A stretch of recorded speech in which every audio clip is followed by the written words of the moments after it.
Bien, como les decíamos, el ingeniero agrónomo Julio Perrachón del Plan Agropecuario se refiere a los aspectos a tener en cuenta durante la siembra de pasturas para lograr una buena implantación y el proceso de inoculación, realizando algunas recomendaciones cuando se compra semilla ya inoculada. Para recordarle a la audiencia, para sembrar cualquier tipo de pradera de larga y corta duración, alfalfa, festuca, dactilis o sus mezclas, la fecha ideal está desde fin de marzo, abril y mayo, por lo tanto estamos en época.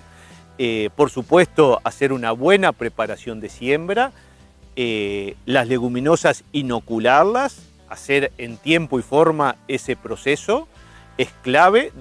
Una leguminosa no inoculada después no tiene solución y solo es gastar dinero para sustituir ese inoculante.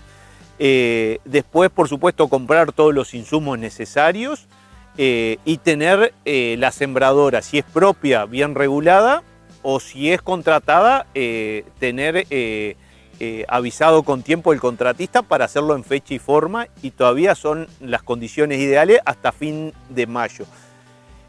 Junio, julio, por condiciones climáticas, frío, humedad, muchos días nublados, no son las fechas ideales para sembrar pradera. Y septiembre puede ser una época interesante y posible, con ciertos cuidados.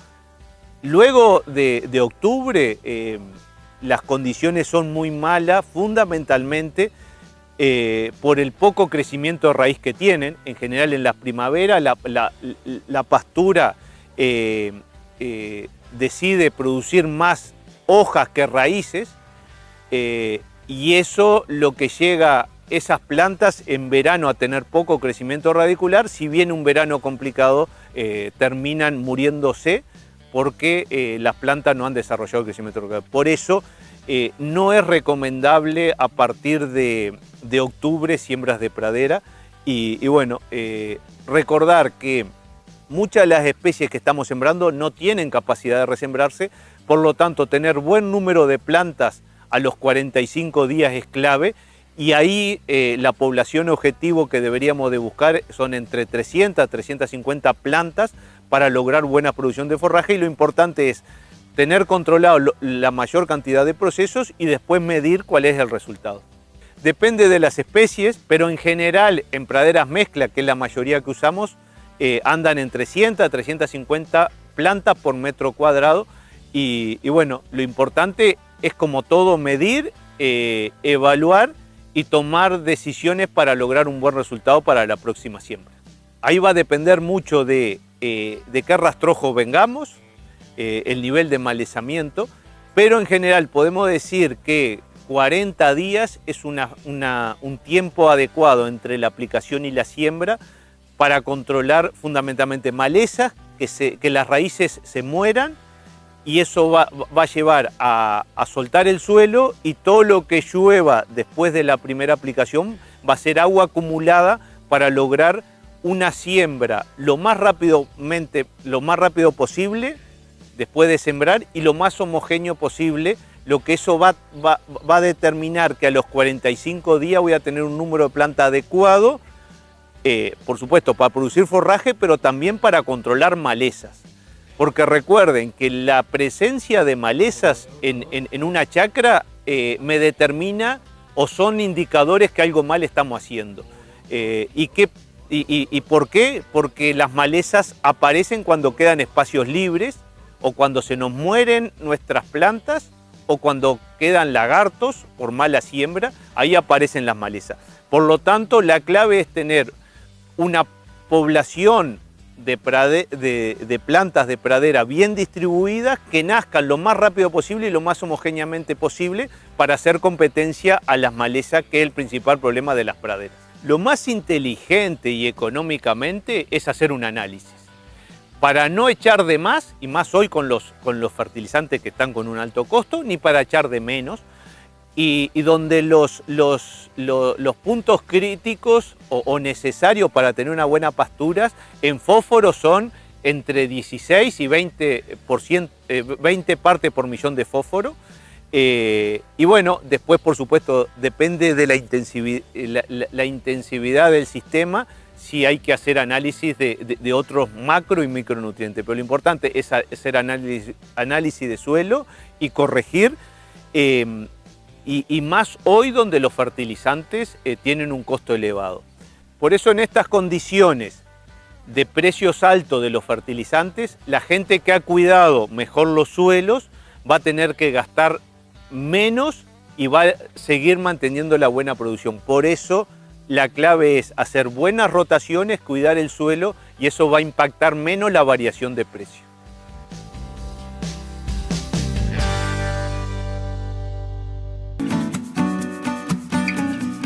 La inoculación en leguminosa es clave, es fundamental, es una tecnología desde los inicios del plan agropecuario el año 60, la importancia, y sigue siendo vigente.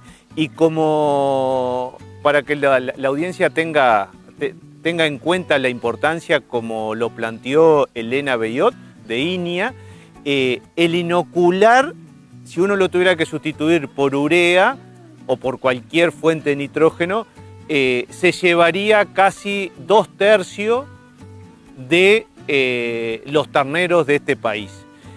Por lo tanto, repercute tanto en lo ambiental, porque es natural, ¿sí?, y no contamina, y también en lo económico. Sustituye mucho la aplicación de urea. Y el origen fue en los años 60, la importancia de inocular las leguminosas. ¿Qué tenemos que tener en cuenta al momento de inocular? Primero, que el inoculante sea específico para la leguminosa que vamos a sembrar. Eso es importante. No podemos usar un inoculante de trébol rojo para alfalfa, por ejemplo. Lo otro, leer la fecha de vencimiento del inoculante. No puede estar vencido. Recuerden que los inoculantes son bacterias, son seres vivos. Debe estar refrigerado, no lo podemos dejar al sol, y como todo, leer la etiqueta.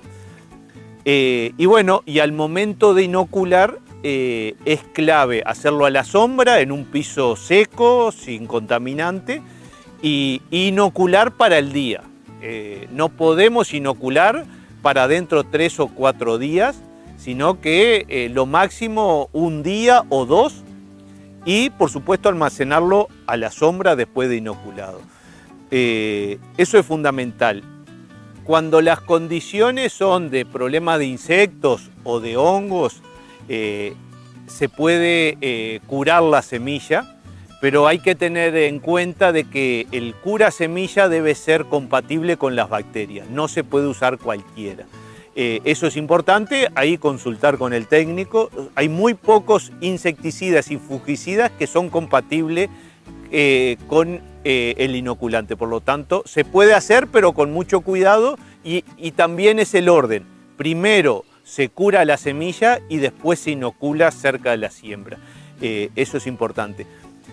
Otro detalle que estamos viendo en los últimos años es el preinoculado, que eso muchas empresas dan ese servicio. Es posible, ahí hay que asegurarse de que desde que se hace ese procedimiento a la siembra no se pueden pasar 20 días, hay que corroborar eso. El otro detalle, que es obligación que esté detallado en la etiqueta, que se le agrega carbonato de calcio, y lo que estamos viendo que en muchas semillas anda entre un 30 y un 50% del peso de la bolsa es carbonato de calcio. Eso está permitido, pero bueno, cuando uno va a regular la sembradora, tiene que ser por kilos reales, y bueno, nos ahorra tiempo, pero a veces estamos pagando mucho más caro la semilla de lo que es. Lo importante ahí es asesorarse, leer la etiqueta, y bueno, cuanto uno antes planifica, puede elegir la semilla que quiera comprar, dónde la quiera comprar. Si lo dejamos para último momento, muchas veces compramos lo que hay en el mercado, y a veces no es lo que necesitamos o lo que compramos lo estamos pagando muy caro. Por eso es clave la planificación. Lean la etiqueta y asesórense, que es la sugerencia más inteligente que podemos hacer. Hacemos una nueva pausa y después venimos con otras informaciones destacadas de esta semana aquí en Agroideas.